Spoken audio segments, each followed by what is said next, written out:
নমস্কার, আপনারা দেখছেন সংকেত মিডিয়া, সোজা কথা সহজভাবে। নমস্কার, শুভ সকাল। আজ ঈশ্বর কথার ৫৮তম পর্বে শ্রী শ্রী রামকৃষ্ণ কথামৃত। তব কথামৃতং তপ্ত জীবনং কবিভিরীতং কলমশাপহং শ্রবণমঙ্গলম মদাততং ভুবি গিনন্তি যে ভুরিদা জনা। ওম স্থাপকায় চ ধর্মস্য সর্বধর্মস্বরূপিণে অবতার বরিষ্ঠায় রামকৃষ্ণায় তে নমঃ। অবতার বরিষ্ঠদের মধ্যে শ্রেষ্ঠ পুরুষ শ্রী শ্রী রামকৃষ্ণ দেবকে প্রণাম জানিয়ে শুরু করি আজকে কথামৃত পাঠ। এর আগের দিন ঠাকুর ব্রহ্ম সম্পর্কে বলছিলেন। অনেক কথাই বলেছেন, যে কথাটা মনে রাখতে পেরেছি সেটা হলো ব্রহ্ম সম্পর্কে এখন কেউ বলেনি, তাই ব্রহ্ম এঠো হয়নি, এই কথাটা বলেছিলেন। এই কথা শুনে বিদ্যাসাগর বলেছিলেন, বাহ, একটা নতুন কথা শিখলাম তো। উনি অনেক উদাহরণ দিয়ে বলেছেন। আজকে আরো একটা কথা কি বলেছিলেন, যতক্ষণ মৌমাছি ফুলে না বসে ততক্ষণ ভন ভন করে, ফুলে বসে মধুপান করতে আরম্ভ করলে চুপ হয়ে যায়, মধুপান করবার পর মাতাল হয়ে আবার কখনো কখনো গুনগুন করে। পুকুরে কলসিতে জল ভরবার সময় ভক ভক শব্দ হয়, পূর্ণ হয়ে গেলে আর শব্দ হয় না, সকলের হাস্য। তবে আর এক কলসিতে যদি ঢালাঢালি হয় তাহলে কিন্তু আবার শব্দ হয়, সকলের হাস্য। চতুর্থ পরিচ্ছেদ, জ্ঞান ও বিজ্ঞান, অদ্বৈতবাদ, বিশিষ্ট দ্বৈতবাদ ও দ্বৈতবাদ, এই তিনের সমন্বয়। ঠাকুর শ্রীরামকৃষ্ণ বললেন, ঋষিদের ব্রহ্মজ্ঞান হয়েছিল, বিষয় বুদ্ধির লেশ মাত্র থাকলে এই ব্রহ্মজ্ঞান হয় না। ঋষিরা কত খাটত, সকালবেলা আশ্রম থেকে চলে যেত, একলা সমস্ত দিন ধ্যান চিন্তা করত, রাত্রে আশ্রমে ফিরে এসে কিছু ফলমূল খেত, দেখা শোনা ছোঁয়া এসবের বিষয় থেকে মনকে আলাদা রাখত, তবে ব্রহ্মে বোধে বোধ করত। কলিতে অন্নগত প্রাণ, দেহ বুদ্ধি যায় না, এ অবস্থায় সোহং বলা ভালো। সবই করা যাচ্ছে, আবার আমি ব্রহ্ম বলা ঠিক নয়।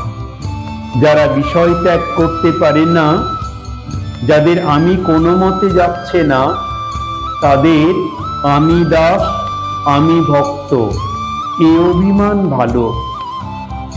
ভক্তিপথে থাকলেও তাকে পাওয়া যায়। জ্ঞানী নেতি নেতি করে বিষয় বুদ্ধি ত্যাগ করে, তবে ব্রহ্মকে জানতে পারে। যেমন সিঁড়ির ধাপ ছাড়িয়ে ছাড়িয়ে তবে ছাদে পৌঁছানো যায়, কিন্তু বিজ্ঞানী যিনি বিশেষ রূপে তার সঙ্গে আলাপ করেন, তিনি আরো কিছু দর্শন করেন। তিনি দেখেন, ছাদ যে জিনিস তৈরি, সেই ইট চুন সুরকিতেই সিঁড়িও তৈরি। নেতি নেতি করে যাকে ব্রহ্ম বলে বোধ হয়েছে, তিনিই জীবজগৎ হয়েছে। বিজ্ঞানী দেখে, যিনি নির্গুণ তিনি সগুণ। ছাদে অনেকক্ষণ লোক থাকতে পারে না, আবার নেমে আসে।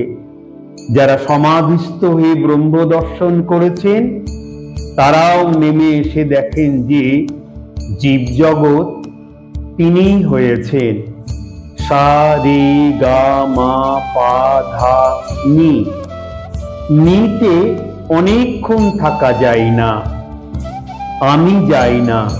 তখন দেখে তিনিই আমি, তিনিই জীবজগৎ সব।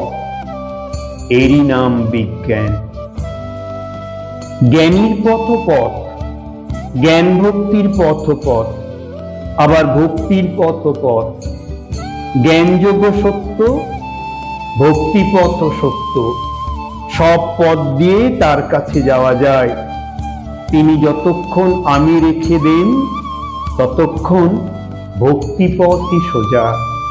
বিজ্ঞানী দেখে ব্রহ্ম অটল, নিষ্ক্রিয়, সুমেরুবৎ।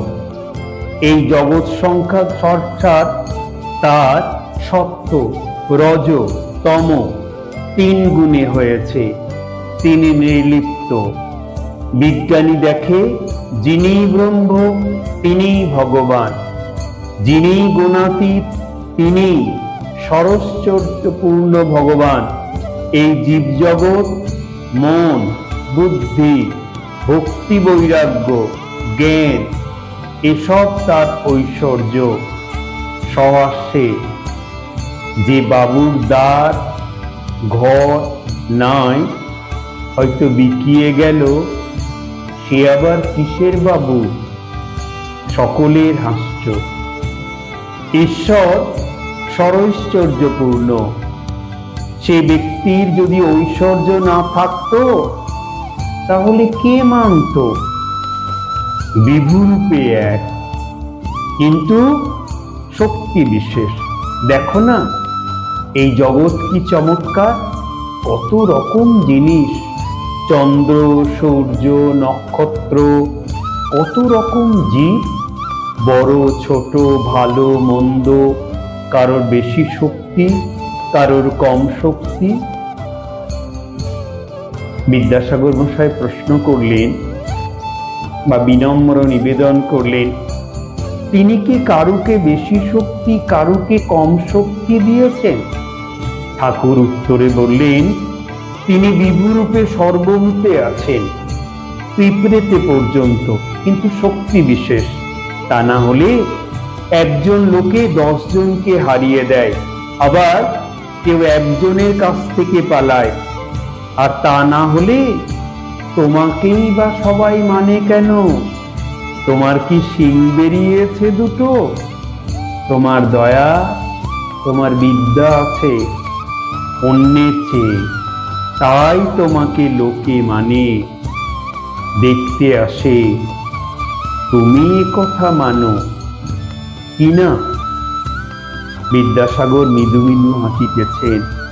শুধু পাণ্ডিত্য, পুঁথিগত বিদ্যা অসার, ভক্তি সার। আর কি বলেছেন? আগামী পর্বে আবার অনুধ্যান করব। ঠাকুর শ্রীরামকৃষ্ণের আশীর্বাদী হাত আপনাদের মাথায় পড়ুক। খুব ভালো থাকুন। আগামী ঈশ্বর কথার 59তম পর্বে শ্রী শ্রী গীতা থেকে পাঠ। নমস্কার। Subscribe our channel. Press the bell icon.